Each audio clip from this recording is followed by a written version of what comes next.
Let's welcome.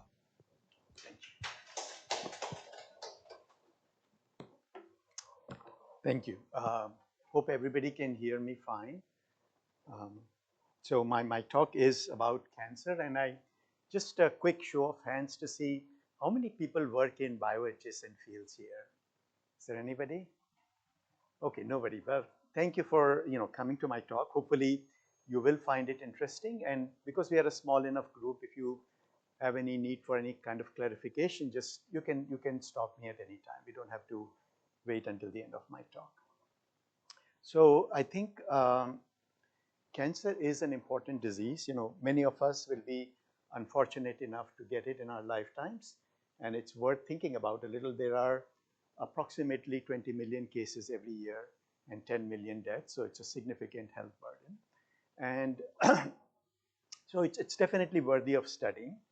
But the question is, why should computer scientists or people in algorithmic sciences or information sciences care, right? So one thought that it sort of struck us when I started working on this field nearly 10 years ago is that it's actually a genetic disease. It's marked by a lot of changes in the genome, and those changes can be in the form of small mutations. So, few nucleotides that can just mutate, but they can also be in the form of gross rearrangement. So large sections of the chromosome can completely rearrange, and we'll see examples of that. And sometimes these have dramatic consequences. And this is a picture from it's also a meta study published in Science many years ago now, which shows that you look at survival outcomes for people whose genomes have changed, and people whose genomes have an increase in the number of copies, right? So you have certain region of the genome, it suddenly increases in the number of copies in the cancer genome. Their survival outcomes are much worse, as you can see in the red line on the left side of the plot right here. Maybe I should use the mouse, right over here and here. And the opposite is seen. If you have a lot of mutations, actually your survival outcomes turn out to be better. And so this is like a mystery, and you wonder why or what is it that is even causing these kind of somatic changes. And it's not really how these operate, but the mechanistic aspect that first we thought about. And we have these many methods in genomics now that we can use to study. Many of these are actually quite crude. So we are not at the stage where we can take the cancer genome and fully assemble it. But what we can do is we can sample from it. So you can think of the cancer genome as a long string, many billions of letters, and we're sampling from it, and then we map it back to the reference, right? So we do that, and they might either map in a normal fashion. So if you're mapping with certain redundancy, you'll see approximately the same coverage of every sample. Or it could be that there's much less mapping than you expect, and that suggests that this region is removed in the cancer genome. And it could also be that you see many, many copies, and that suggests that this region has increased in the number of copies, right? And you might think this is kind of trivial and so on, but here's some data that shows that it can actually be quite dramatic and surprising. So you can think of the same plot, but we have a log scale here. And so we're looking at the short arm of a core chromosome, chromosome 7. And you can see that most of the genome is at copy number 2 because we have 2 copies of each chromosome. But somewhere near the centromere, there's a huge amplification. And it's very tightly bounded. So we think of these as focal amplifications. They're literally 100 copies, right? So can anybody say how you could have 100 copies of this small region, right? That mechanistic question somehow, despite many studies showing chromosomal amplifications, people hadn't seriously considered. And when we started thinking about it, we found that there were actually work done many, many years ago, almost 80 years ago, 60 years ago now, where people had looked at these and had come up with plausible mechanisms, although they were not even thinking about chromosomal. This is definitely pre-genomic era. People weren't thinking about amplifications. So what we are seeing out here is the picture of a cell, but it's at a time when the chromosomes are compacted, just before cell division. It's a nice time to study because you can just stain the chromosomes with a blue color. You can see it here in a more fancy photograph. And so you know exactly where the chromosomes are. But there's also blue color outside of the chromosomes. All these little dots out here, which they used to call minute chromatin bodies, but now we call extrachromosomal DNA because it's outside of the chromosomes. And if you look at it in a scanning electron microscope, this is work that I did with some collaborators. You can see that they are actually circular and they're quite large. There are millions of base pairs. The chromosomes are, hundreds of millions of base pairs. So there's still some difference, but these are pretty large objects. And the question is, first, could these be responsible for high copy number? Because there are so many circles, and if they have the same region, you'd get hundreds of copies per cell. All right? So we actually started doing an experiment almost 10 years ago. This is with my colleague, Paul Michel, and we've been working together for many years now. What we did was we looked at nearly 3,000 samples, so a lot of samples, and we looked at these images like the picture that I showed you on the previous slide, and we automatically analyzed them. I won't talk about the sort of image analysis work here today. There's just a lot of things to talk about, but the answer, what we found, actually blew our mind. Almost everywhere we looked, we found these extrachromosomal DNA, nearly 40% of all the cases that we looked at across many, many tumor types. And there, people had known about them since the 1960s. Generally, they were thought of as oddities, that these would never occur, but our results suggested that they do actually show up quite a bit. Okay? And so the first thing is you want to make a model of how these extrachromosomal DNA can actually lead to amplification of copy number, and then whether or not there is some functional consequence. Does it increase the pathology of cancer in some way that wasn't previously appreciated? And I'll try to, in a few slides, explain that before we go on to the main part of my talk. All right, so very simple model. We think, and not all of this is proven to be true. People are still working out the different tenets of it, but it's a good working model. So you can imagine that in the beginning there's a random event. Pieces of the chromosome break away, as you can see out here, and they would just circularize and they become like little parasitic objects inside the cell, right? And so far nothing has changed. These, because replication can happen anywhere on the human genome, these circles also replicate. So when the cell is dividing, these circles will also make a copy of themselves, but now some differentiation happens, right? When the cell divides, because of the chromosomes containing centromeres, the sister chromatids are pulled apart equally, and so each cell gets an equal quantity of the chromosome. Otherwise, nothing would work. Life wouldn't exist the way we know it. But these little circular objects don't have centromeres, so they will segregate at random. And this can actually cause behavior, because let's say that this circular object has a cancer promoting gene, a gene that instructs the cell to make many copies of itself. Then the cell containing more copies right out here will be preferentially divide, make copies, whereas the cell not containing many copies might not divide quite as quickly. So in the next generation after that, you will see an increase in copy number, and if that process repeats, at some point you will end up with a population where there are multiple copies of this ecDNA per cell, and also there's a high heterogeneity. So every cell will have its own copy of number, and there's a very broad distribution of all these ecDNA, right? So in a very simple model, we can understand why random segregation followed by selection for the oncogenic or the tumor promoting element can cause tremendous increase in copy number. So since the time we did this study, the field literally exploded. There's just been a lot of work. I have participated in many of these, and I'm going to just show just some examples to understand why we want to study ecDNA before we actually go on to the actual questions that I've been working on. So first, people realized very quickly that on the normal chromosome, the genes are tightly regulated. That means a gene which is responsible for making proteins is switched on and off by other switches, and those switches can only be in certain locations, and they are insulated from the rest of the genome. But in an ecDNA, that insulation is broken. You have the circular object, and it can hijack switches, and so the gene behavior becomes very, very, very different, right? Another thing is that the chromosomes are very tightly wound around proteins, and for the genes to switch on and off, you need actually to have some uh, uh, regulated opening of these genes.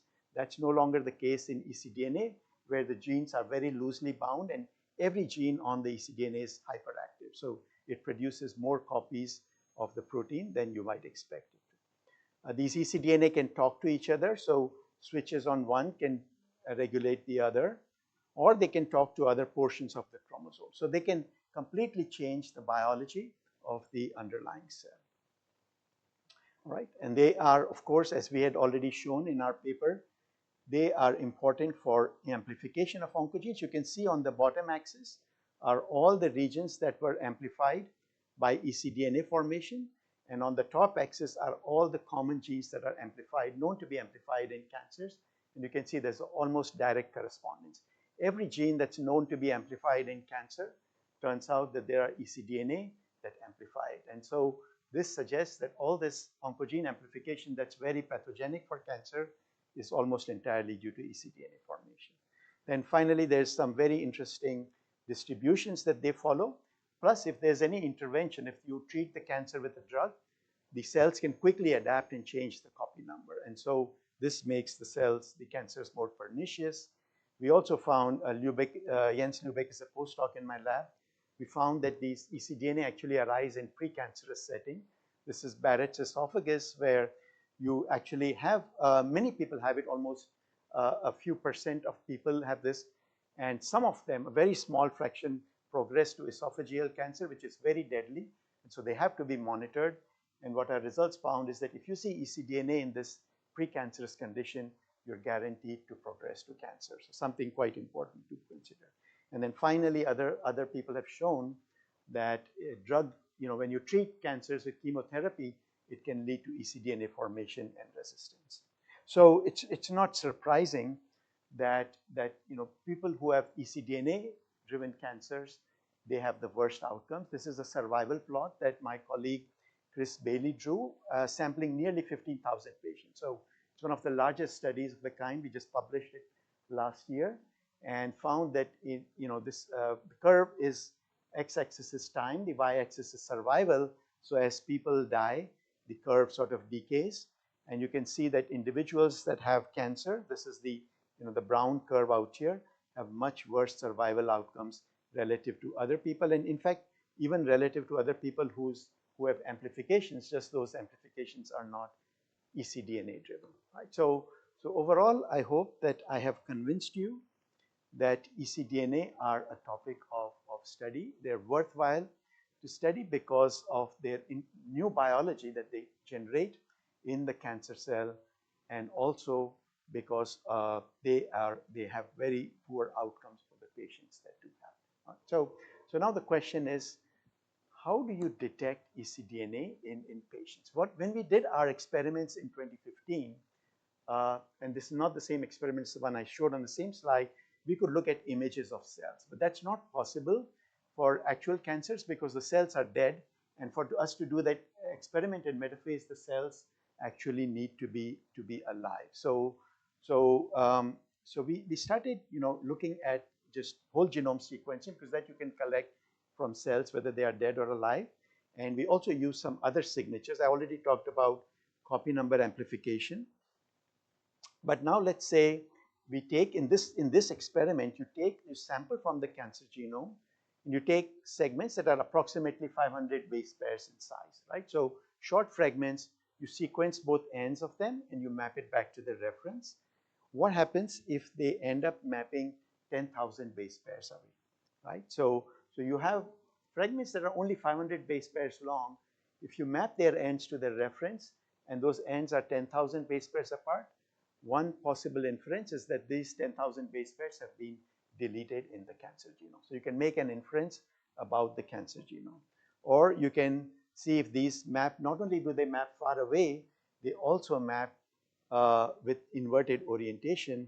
And one way to understand this is to think that maybe this entire region is inverted in the cancer genome, right? So through this process of sampling and mapping to a reference, we can understand what the cancer genome structure might look like.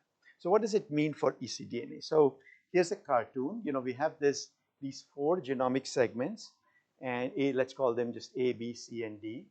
And they have circularized to form an ecDNA, but just to make things a little bit more interesting, segment A actually appears in 3 copies inside this one circle, and then the entire ecDNA maybe is at an average of 10 copies per cell, right? So this is what it looks like, and you want to be able to reconstruct this using short read sequencing data. So we take our short reads and we map them back to the reference, and indeed we'll see these regions of high copy number suggestive of focal amplification. And moreover, if you look at these paired end reads, you can see that there are these distinct connections which suggest that this and this participate in the same amplified structure, right, because of this connection. So we gather these connections. We also look at sharp changes in copy number because that would suggest other connections that we can pull out from the sequence. And now we are starting to get a structure of the amplified genome. And what we do is we just sort of make a graph out of this. Each segment that's amplified looks like an edge in this graph, right? And the numbers that you give to this correspond to the copy numbers, the observed copy numbers. And then we also have other edges which represent connections between different segments, right? So we have 2 kinds of edges: segment edges representing contiguous segments, and then breakpoint edges representing the different segments that are connected together.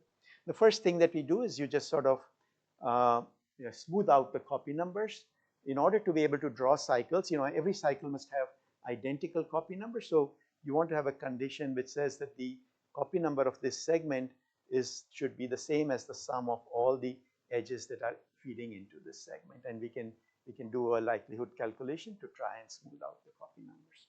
Right? So at the end of this process, you'll end up with a graph with smoothed out copy numbers, and you still want to be able to explore and understand what the structure of ecDNA is. But before that, we asked a very simple question. Can we just use the graph even without extracting cycles to be able to predict if there is ecDNA or not? And my postdoc at that time, Nam Nguyen, he came up with a very crude suggestion, which turned out to work surprisingly well. So he said, just let's look at the cycles, and if there is a reasonably well-behaved cycle, it should be long enough, it should explain a lot of the copy number, it should not be, it should not have some artifacts, then we can think that this graph supports extrachromosomal DNA. And so you might say, why does such a simple heuristic work? In fact, it shouldn't, because here's one example where it wouldn't. So here we have the donor, the tumor genome on the top, and the reference.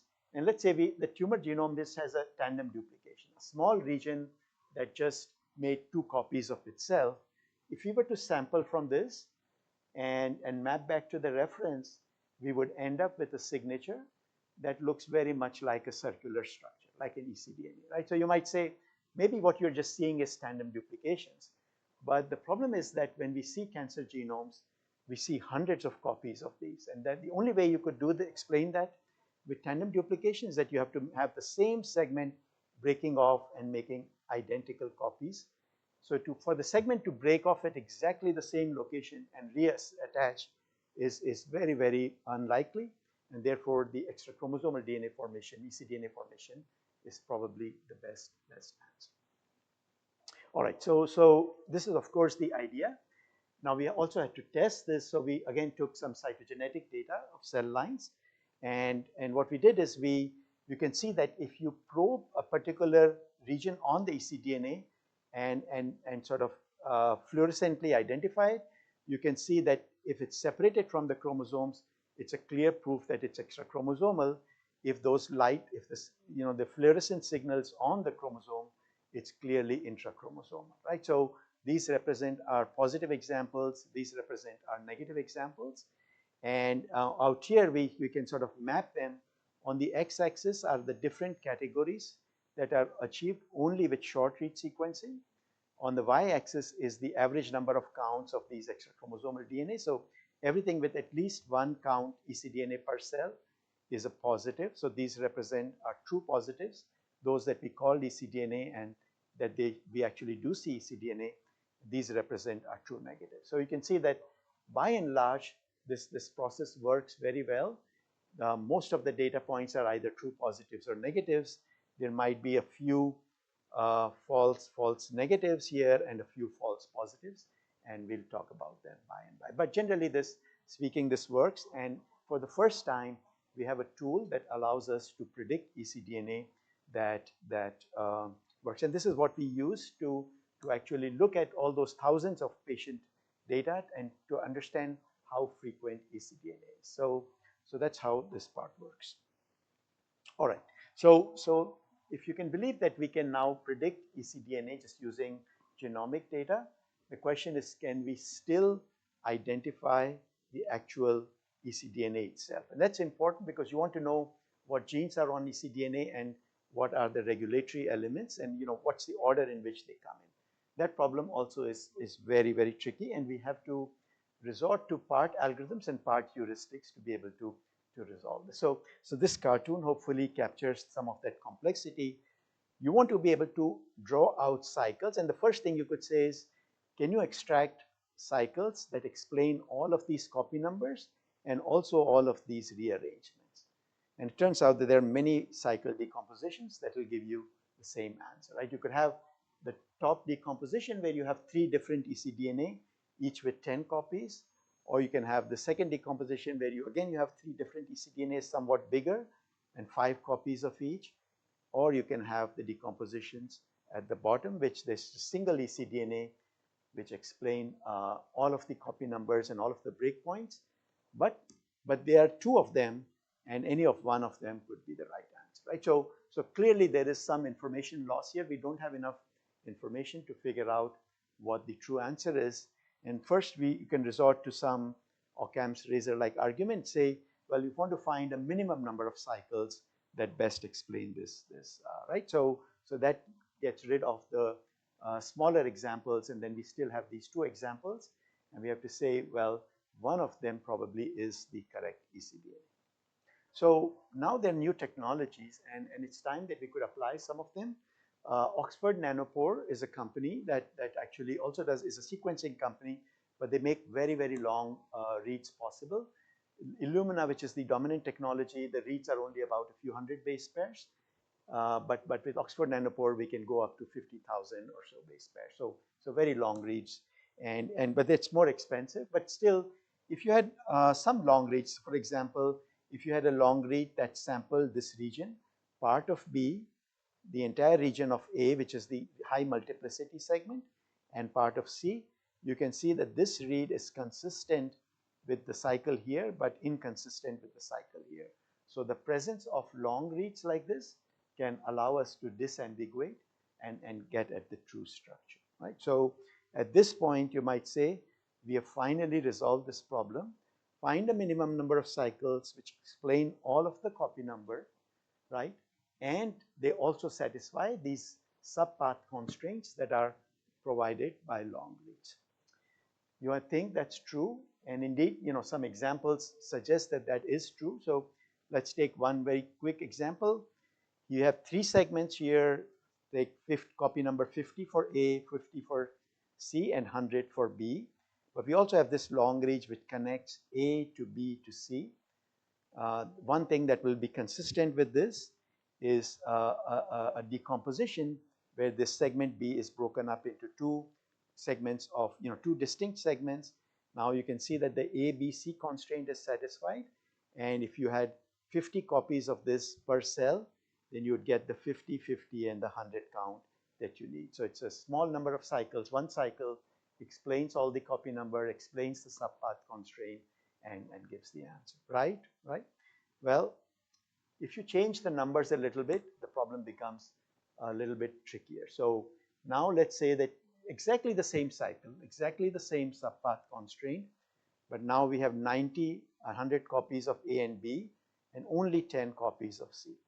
The only way to fit this into one cycle is that you have A plus B minus, A plus B minus repeated 9 times, and then finally one example of C.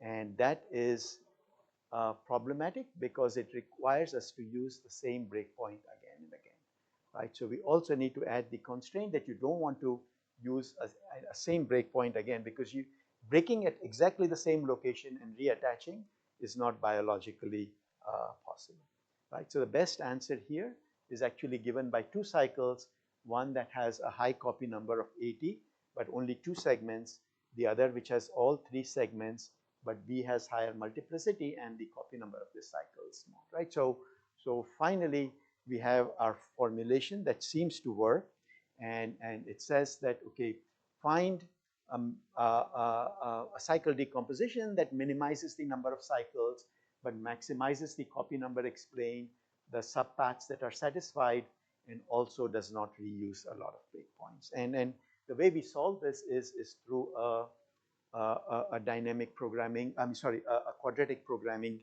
exercise where the equations in blue out here represent the quadratic constraints, everything else is linear.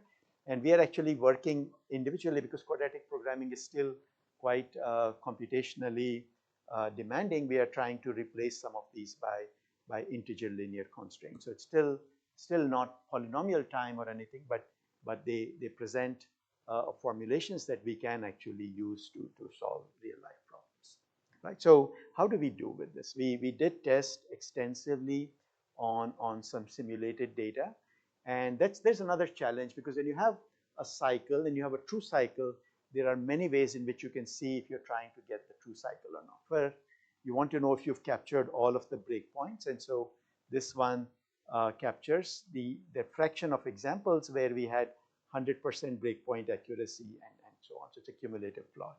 Or you can say the segments that the true cycle has and the segments that we have on our cycles, how much do they overlap? So we could measure the Jacob coefficient of that. And again, we see the cumulative distribution of this. Or you can say we have the same segments, but are they in the correct order? So we could do something like a longest common subsequence of segments and try to measure that. And then finally, we also measure the true length of the cycle relative to the cycle length that we have predicted. And so we tried against all these different metrics, against both our method and a few other competing methods, and you can see that it does very well in simulations. At least we don't have many true examples, so this is the best we can to work on. But then we did apply it, of course, to many real data sets, including cell lines. I want to show you one in particular that's very complex. This is a very famous cell line that many ecDNA researchers use, called Colo 320. And it's a 4 million base pair cycle. And our decomposition actually gave two cycles with roughly equal copy numbers that share the same segment. So very complex decomposition. And one of the exciting things that we found out here is that in the normal genome, there's the oncogene MYC, which is a tumor promoting gene.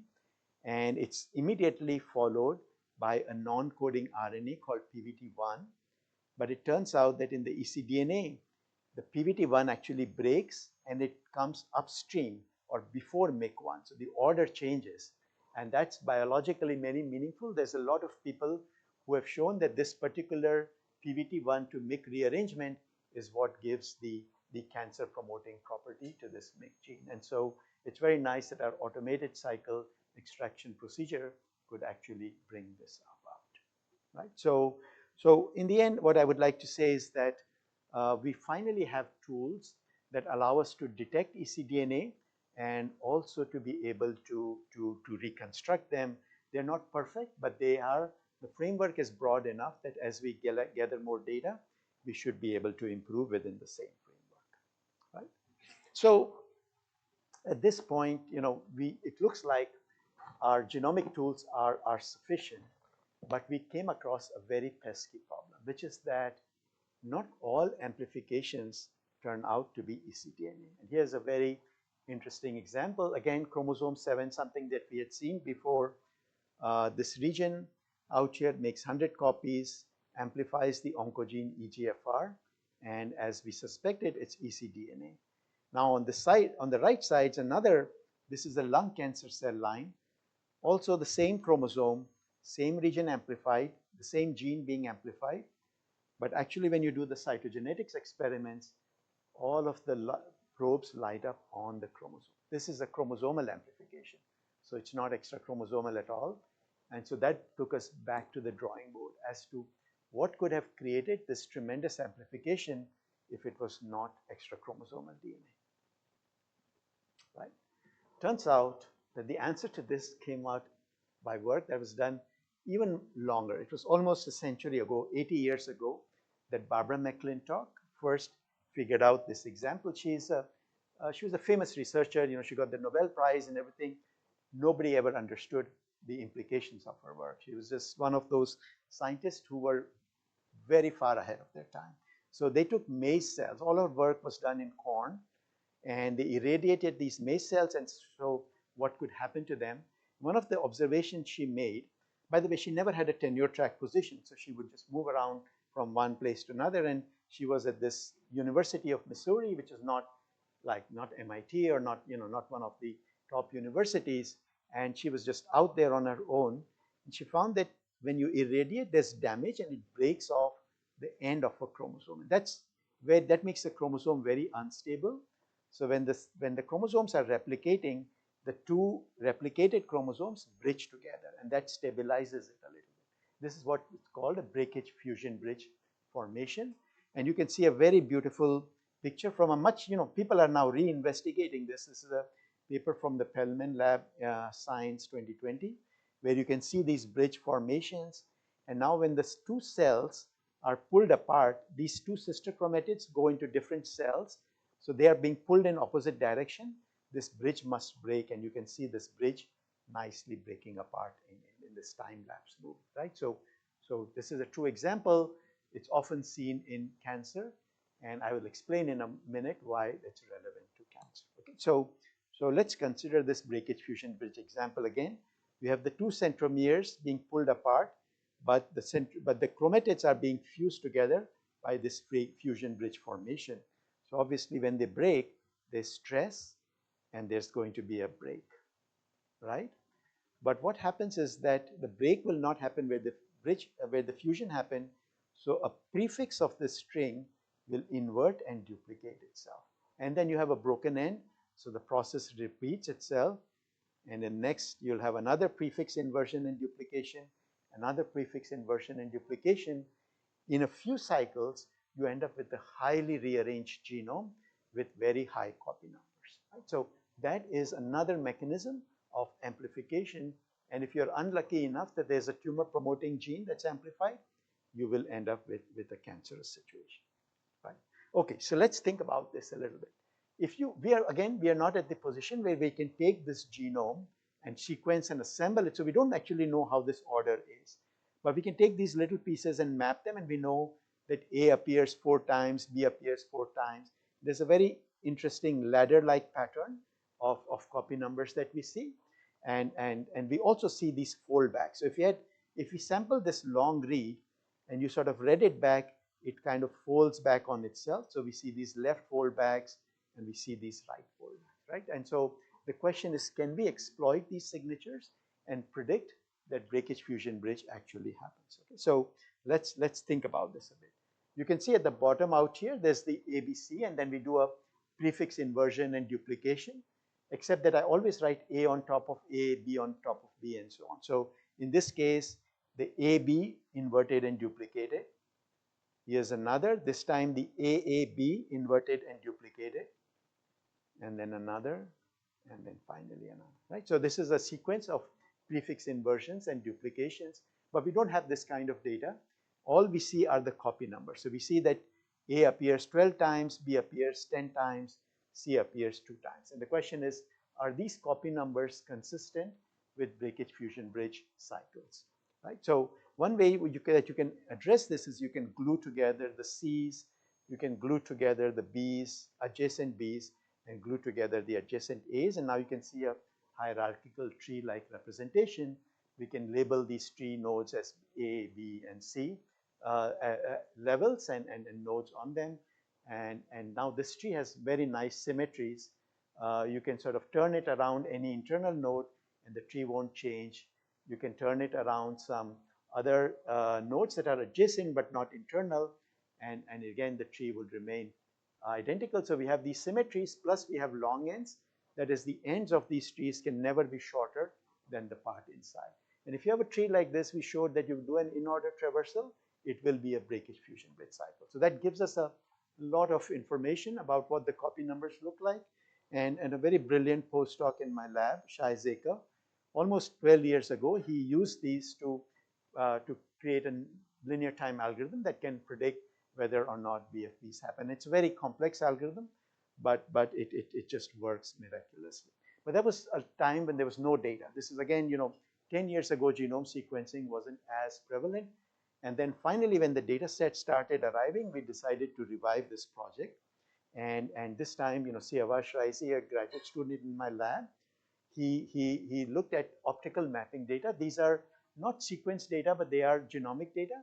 And I won't go into the details of how they work, but they give you very, very long, hundreds, close to 1 million base pair fragments, which allow us to look at these long structural variants. And you can see that here you can see a fold back. So you have an A and it folds back into a minus A and so on. So it gives you the kind of foldbacks that you need. And so you have this structure out here. If you were to sample with these optical maps, you will get the copy number ladder-like pattern, the left foldbacks, the right foldbacks, and our algorithm predicts the actual sequence based on this data. And I won't go into the details of how this algorithm works. It was published earlier this year, and you can definitely have a look at it.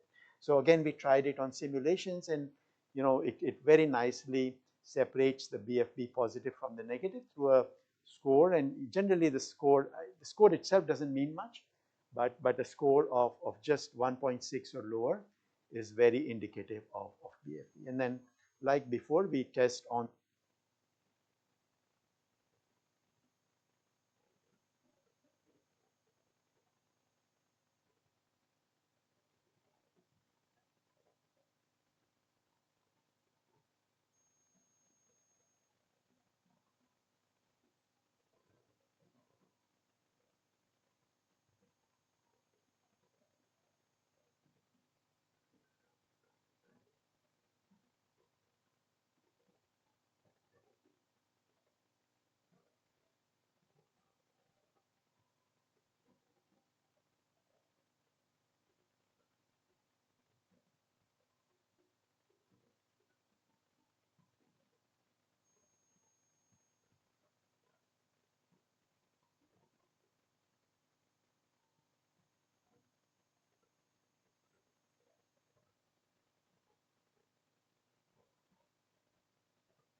writing without, so, but I think there was no problem with hearing, but it didn't get recorded, is what you're saying? Okay. I'm almost finished. All right.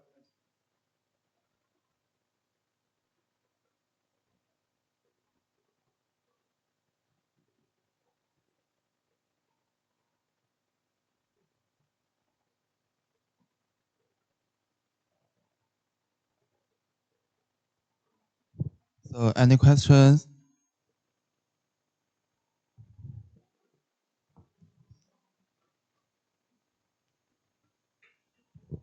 Hello, sir. A quick question for AlphaFold. If AlphaFold tool can contribute to your research.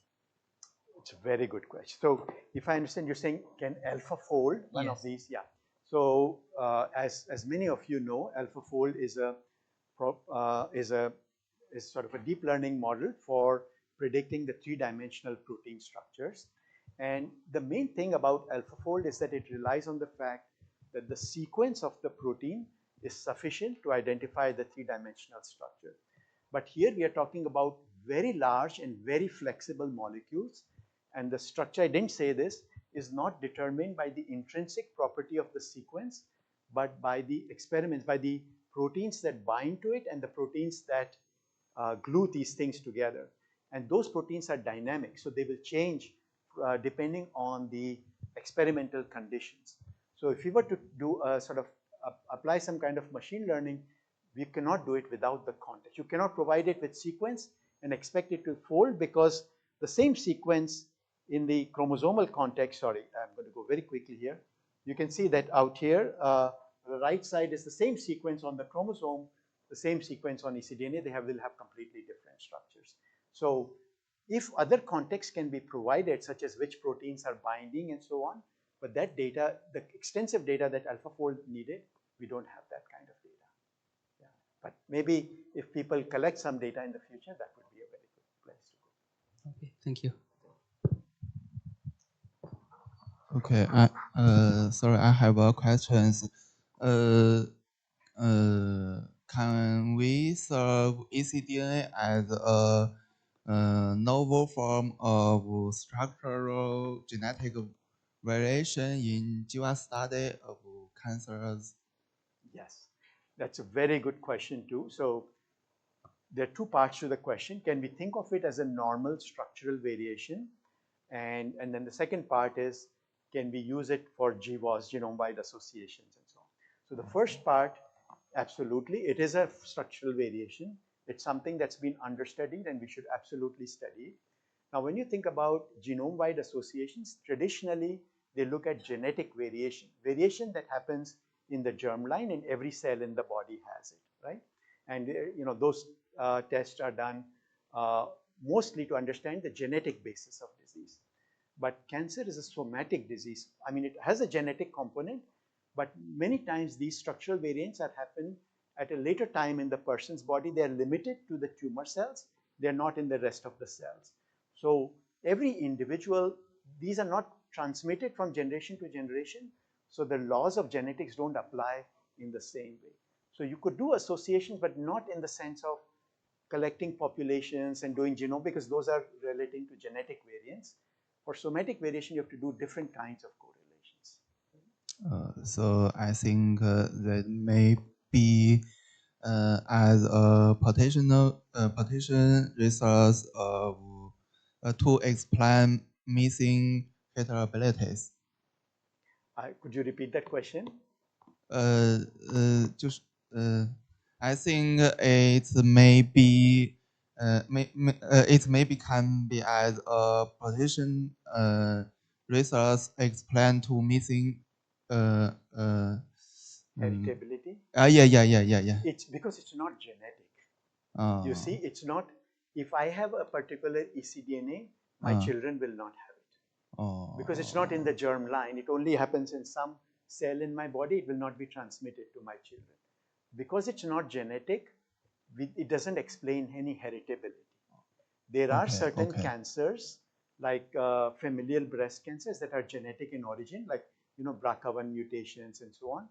But there is not an example of extrachromosomal DNA being transmitted through the germline through children. So it's not a hereditary disease. Oh, okay, okay. Thank you. Any more questions?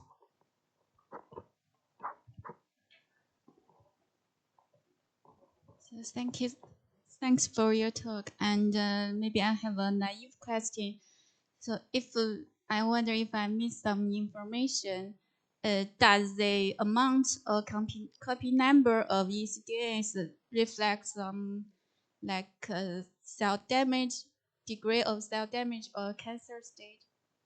That's a Or really just good question. random? Your question is, does the copy number of ecDNA, is it indicative of some biological process like damage in the cell? Unfortunately, while it is, we don't know the answer very well. One of the things that we do speculate is that it is related to the selection strength, right? So if you have a high strength of selection, you will very quickly increase the copy number. We see that in simulations, but we don't have a good way of measuring selection strength independently, so we can't do that. But we are trying on many, actually it's an active area of research. We are actually using some deep learning to look at not at the structural changes, but the mutational allele frequency spectra, and trying to use the allele frequency spectra of the ecDNA region to be able to predict the selection strength and so on, because that we are trying to do using a kind of a cross attention network, something that I did not have time to talk about. And so it is a topic of future research. Now, whether it connects to DNA damage is a more experimental question, and we will need to work with collaborators to figure out what it's not something that's addressable just with computational methods, but it's a very important question. Thank you. Okay. Any more questions? Thank you again for your insightful presentation. And that concludes this morning season.